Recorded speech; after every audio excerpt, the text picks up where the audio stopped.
comprehension. I remember that term from school. Cheryl Ann does not comprehend. She has a hard time with comprehension. She can't comprehend. I remember that word in my report cards. Grade 1, grade 2, grade 3, until I left in the middle of grade 10. That was after Mr. Willis gave me a C on my poetry. My poetry was genius, and I knew it. But it only, they wanted you to illustrate your poetry. Draw your poetry. Like if you're an artist of poetry, of words, you don't draw. That's not your talent. And that's not something you want to do. That's not anything I ever wanted to do was draw. You know my art. I am not an artist. Except of words, maybe. In my poetry. But I gave it up after that. I dropped out. That's what the school does to the children. It defeats them. Or they comprehend.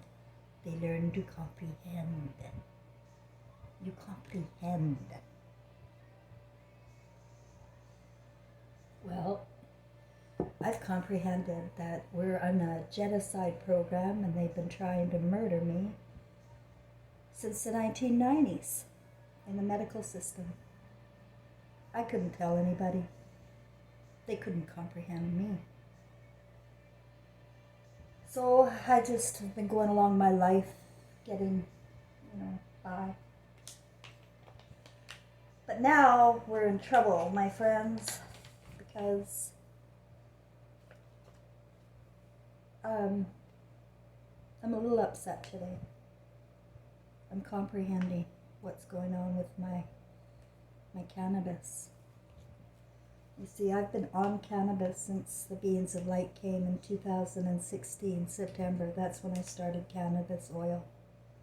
And it saved me from a black mass on my lung. The scar tissue on my lung, they called COPD, is gone. I have asthma, but the COPD is gone. So is the MS. I had lesions on my brain. Gone. It was the fecal oil, which is fully extracted cannabis oil. And I've been blessed. I've been able to afford about $300 a month supply to keep me alive in medicine. Because I've been sick so often, through the water, through the food, or too much isolation. So in addition to eating right, taking walks, I continue to take my cannabis oil. But I think the government has paid all the farmers off in some way, including the cannabis farmers. Because I got a bad batch last month, and I told the company I work with, I got a bad batch. But they're so good, right away they said, you know what, we've got a new supplier, and it's got 100 extra milligrams of THC, which doesn't make any sense to me why they would do that. Unless it's a carrot, an extra 100 milligrams in their new supplier.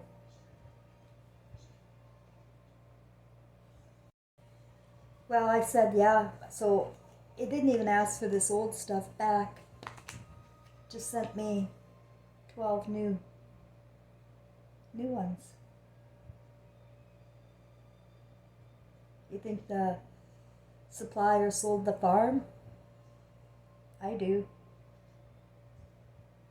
And I see they name it, I don't even. You see it propagandized everywhere, Rick Simpson oil.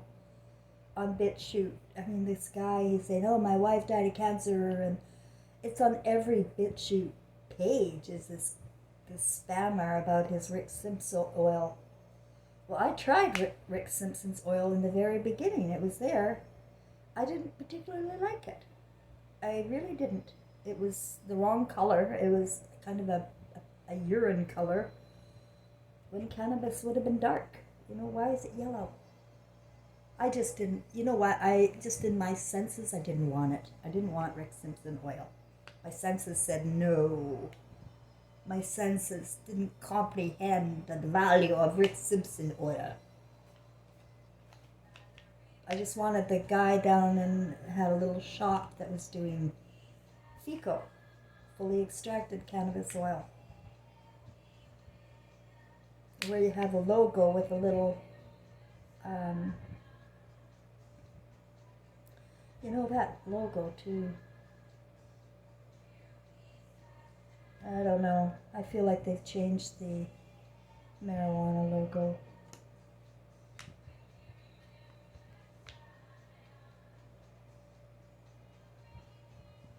Okay, I'm paranoid.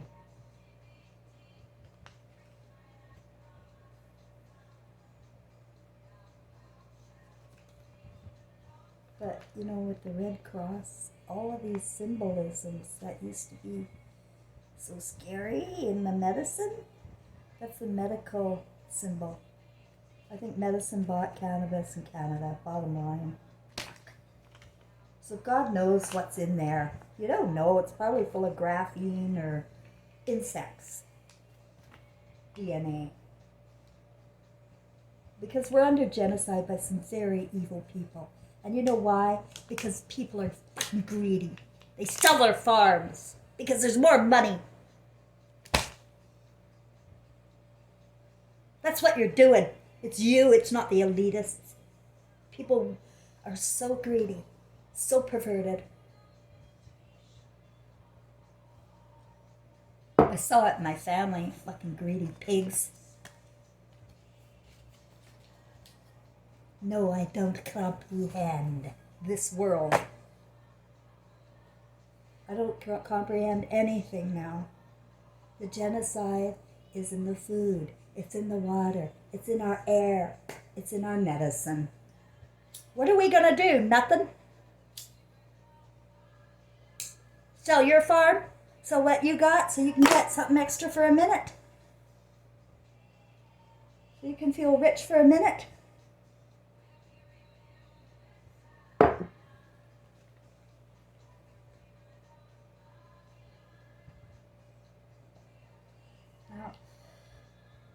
I don't know what to do. I can't take it. You know, my spirit won't. I've got 12 of these things, and my spirit won't let me take it. So I know there's something wrong with it. It's not, but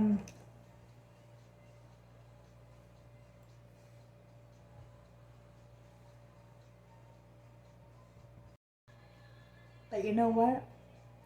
Things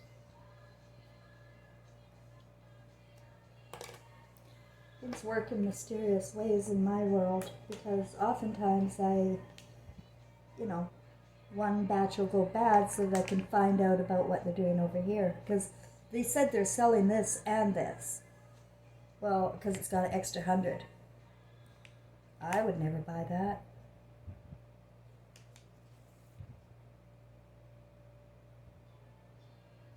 Ever since cannabis was legalized in 2016 in British Columbia, well, no, it was 2017, because I was buying it at a store, but it was an illegal store that was getting a fine a day of $1,000. Every day they were being fined. Until it was legal, they were going to be fined. And the people that were running the store, their names were Mark and Candy, of course. Mark and Candy were very helpful. When I was so sick, I was like under 100 pounds, losing my business, losing everything, and very sick and unhappy. And they were so helpful to help me figure out what would work. And what worked was a gram a day for 90 days of high concentrates of THC. That's what worked. Then I've been on the maintenance amount ever since.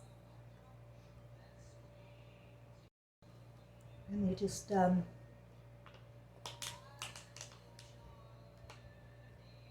had nothing but problems with the medical community in Quebec too.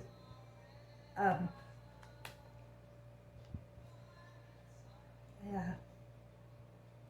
I have blood clots because of the test I took in the hospital. They forced me one of those PCR tests, and I had blood clots immediately after.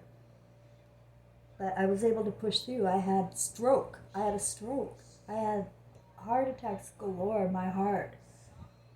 It's easy not. And I'm thinking, oh my God, I'm dead.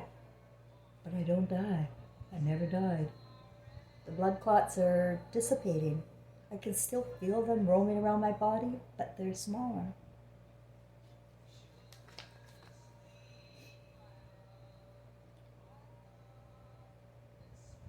Thou shalt not kill. You know, it's just not in us to kill. It's not a commandment. That's just not in us to kill. So what got in us to kill? Why are people killing each other? For profit. What do they think they're getting away with? What do people think they're getting away with here? It's Hollywood. It's the Matrix is Hollywood. It's hypnotized people. They think it's okay to take money and sell out what their dreams are. Like the guy who was starting this company. What was his dream? To sell to them? Well, if the money's good, maybe he could buy a yacht now. That's what happened. The farmers sold out, not just in cannabis either. The farmers sold out for GMO.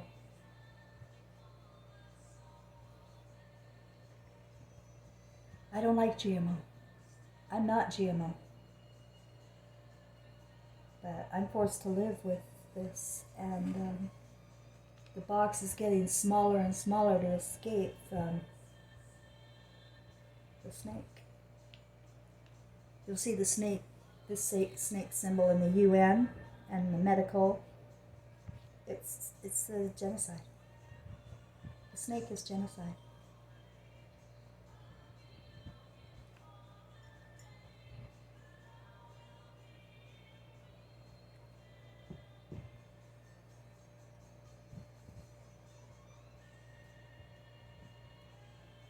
We watch people in America and Canada. We watch Africa and India. We watch the third world countries. We watch the Middle East be bombed by our people, our leaders. Just don't have enough, do they? Our leaders just don't have enough. Got to go around the world and bomb other countries, get their gold and artifacts. Destroy them. And people are so proud. You know, this is what I always disturb. Thank you for your service, people say. Thank you for your service.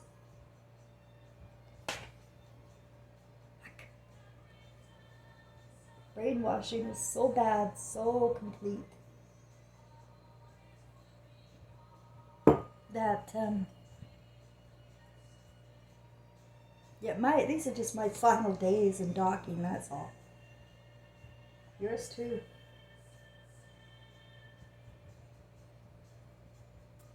People don't have feelings anymore. They can't. They're reptiles. They go around looking, touching, tasting, eating, but they don't feel what they're doing.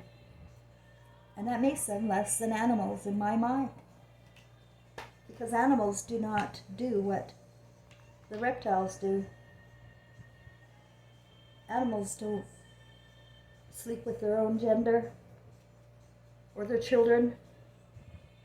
Animals have a kingdom, have an order, and it works out.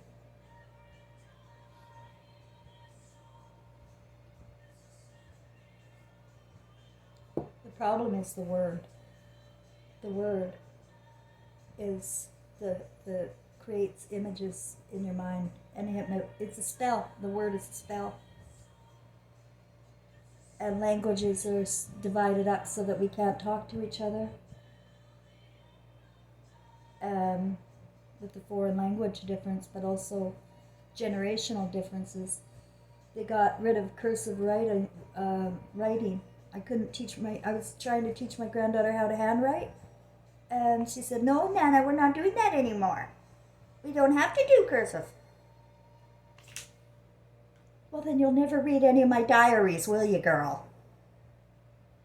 If you can't read my diaries. Because I was raised on cursive.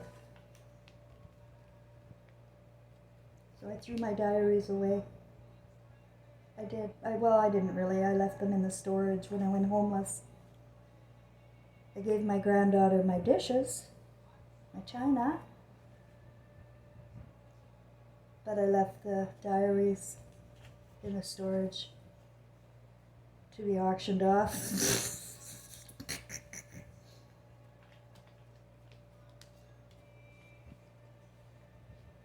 Yeah, that's, what are we going to do, my friends? Are we going to continue to just be entertained by the boys? The Freemasons that are telling us all the news but not doing anything? We got newscasters and news watchers.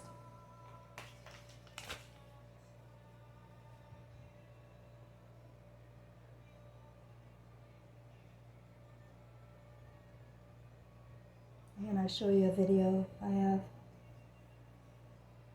from a guy that's pretty reasonable about the Matrix. I hope you enjoy it. But I just want to let you know that here in Quebec City, without God, without love in the people, we're going to hell very quickly. These guys are getting away with so much now. It's incredible. They're just, you're passive. You're passively letting them rape, rob, and murder you. And I just don't have any hope for you. When you're so easily entertained and you don't comprehend what I'm saying.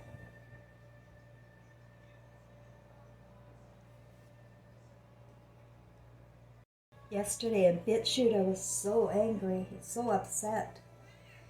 You know, all I could see was these cartoons talking about their fairy tales and their different ancient stories that they want to drag everybody into. They want you to be into this stories and the history. You know, oh no, you don't know Jesus and blah, blah, blah. I'm not even going to start with their stories. They don't know anything except storytelling and story listening. And they're fascinated and it's a story. How's that helping your soulmate, your twin flames? How are you treating your people? How are you treating your nana? Huh? Does that make you smart? Dropping your toxic family who talk too much about feelings and want you to live in the truth?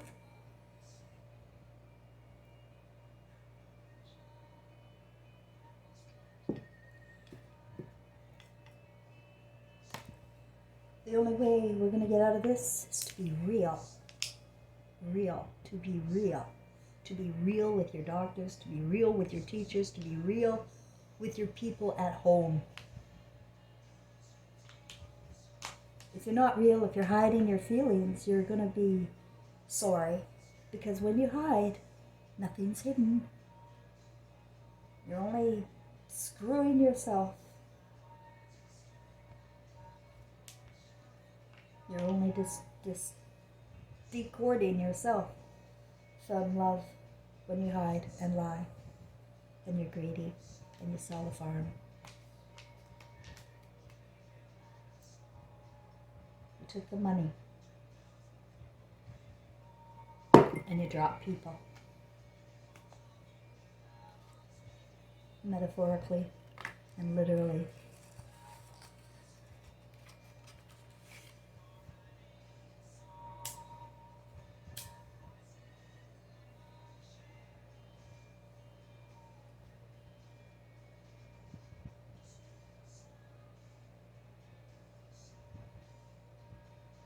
The problem is everything still looks so pretty here in Quebec.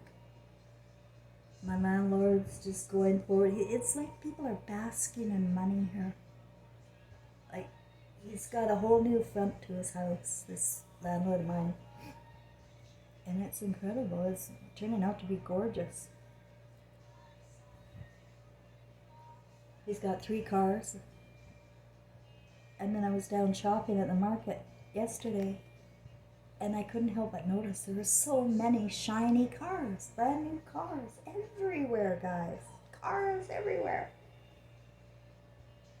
And new ones. I did not see one old car. And I was looking in Quebec.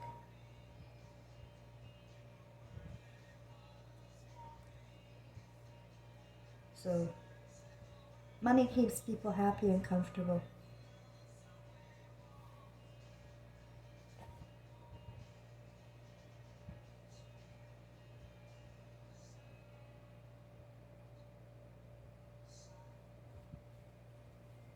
Quebec is civil servant province. They're very obedient. I think they're already very communist. They're nationalistic, and that makes them Nazi. You know, if you're so.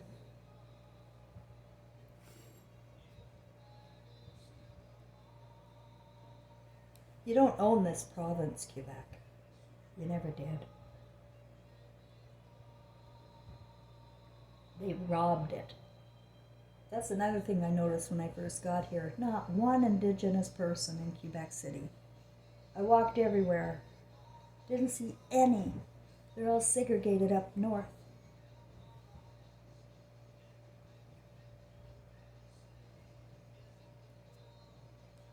Well, it's very, very white here, but now I notice there's a lot of black, real black people here.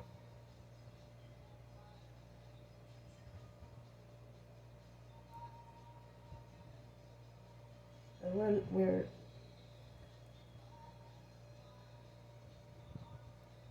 one thing I'm not, my friends, is afraid.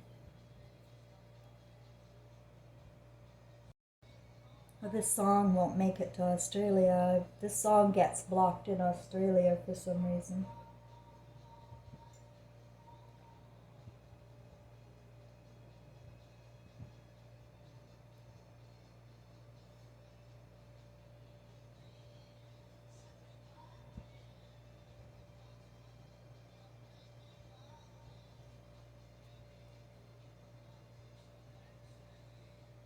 Watch this video.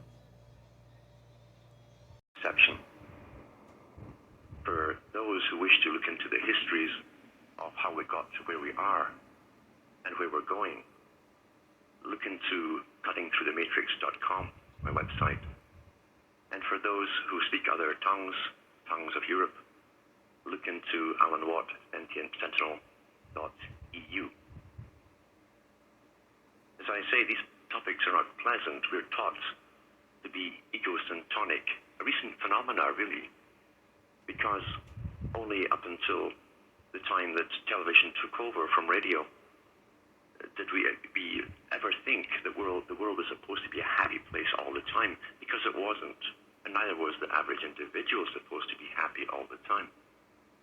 When massive advertising came in not by itself, by the way. Advertising was brought in to help control the people and to shape their minds into a different kind of reality in a future. That is when the egocentric behavior was pushed because you never see a very unhappy face in an advertising campaign on anything, whether they're selling toothbrushes or toothpaste to whatever. You always see this happy face, as though the ultimate orgasm had just hit the person involved.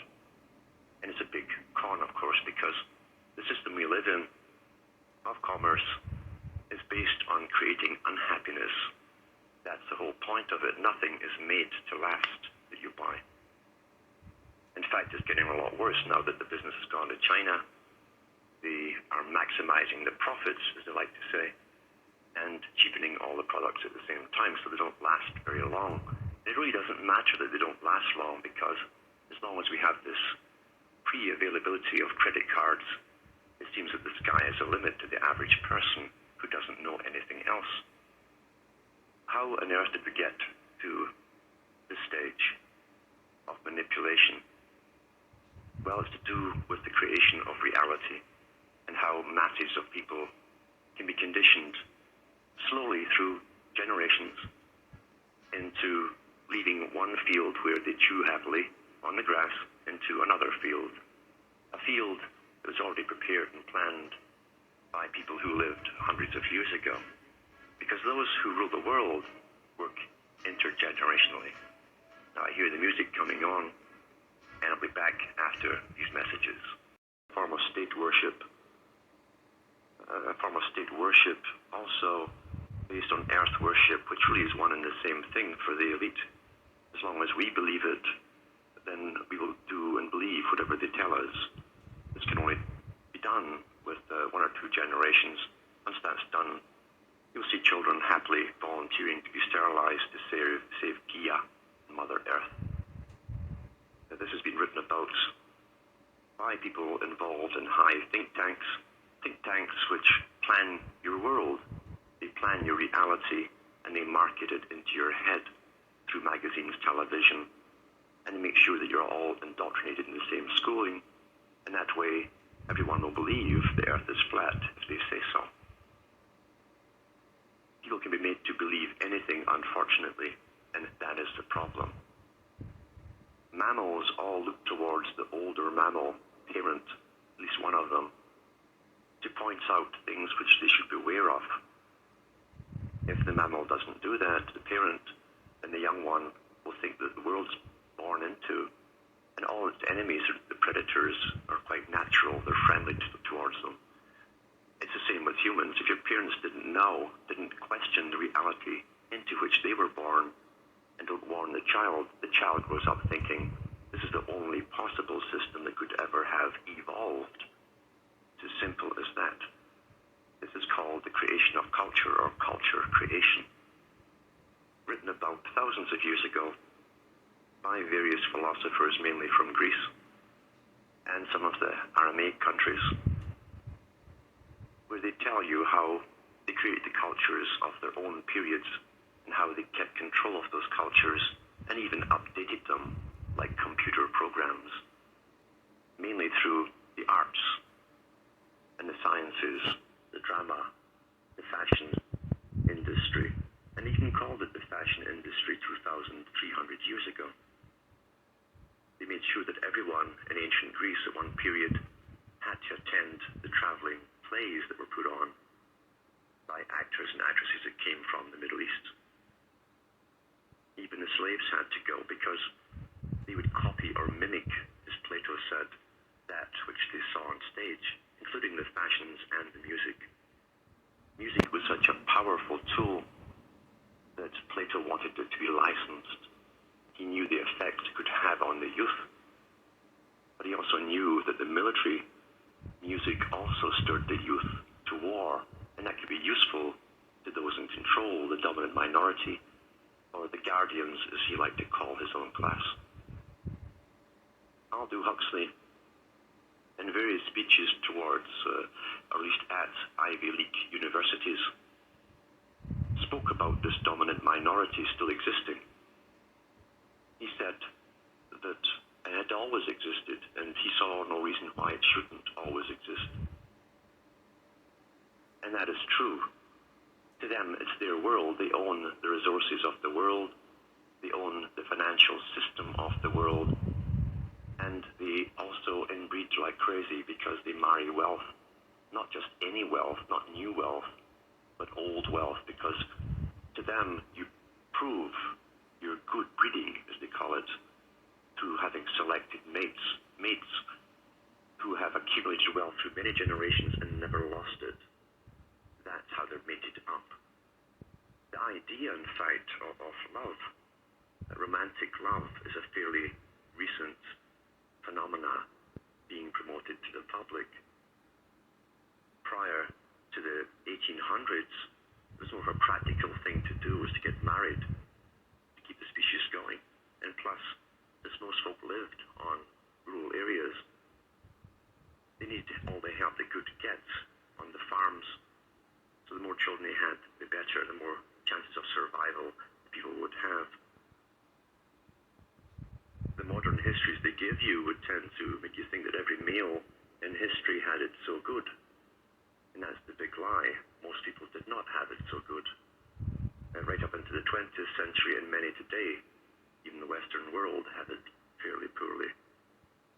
Coming from Britain, I watched the machinations of a country being merged with Europe through my whole lifetime. And it was always decried as false by those who were actually doing it. I think it was summed up pretty good by professors at Oxford University who said that we always deny with our lips that which we do with our hands. It was so easy to see the amalgamation taking place in little catchphrases they used when prime ministers all met together to tighten the bonds and to get closer ties with the European countries. Today, in the Americas, we're going through the same process. It's not happening by chance. It was planned before I was born, and before your parents and grandparents were born, in fact, this particular amalgamation. Karl Marx wrote about it in the 1800s.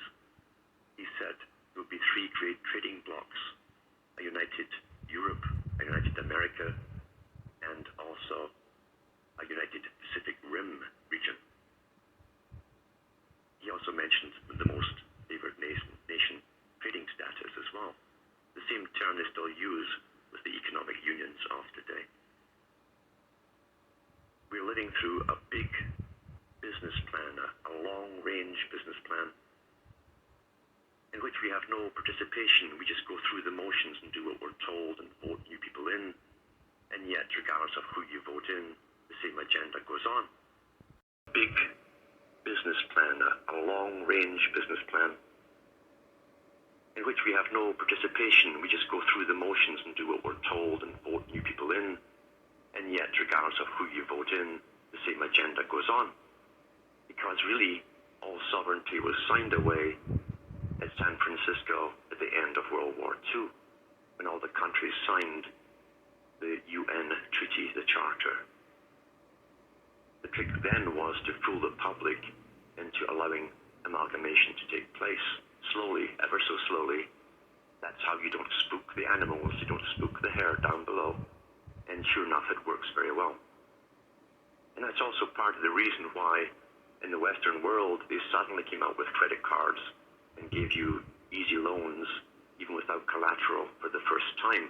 It was to get a generation dumbed down, happy, stuffed full of good food and all the fun they could possibly buy while they were doing all of this. Because when you're poor and the tyrants are going further with your life, you tend to object a little. But when you're stuffed and happy and entertained to death, then you graze quite happily. You're in a semi-coma.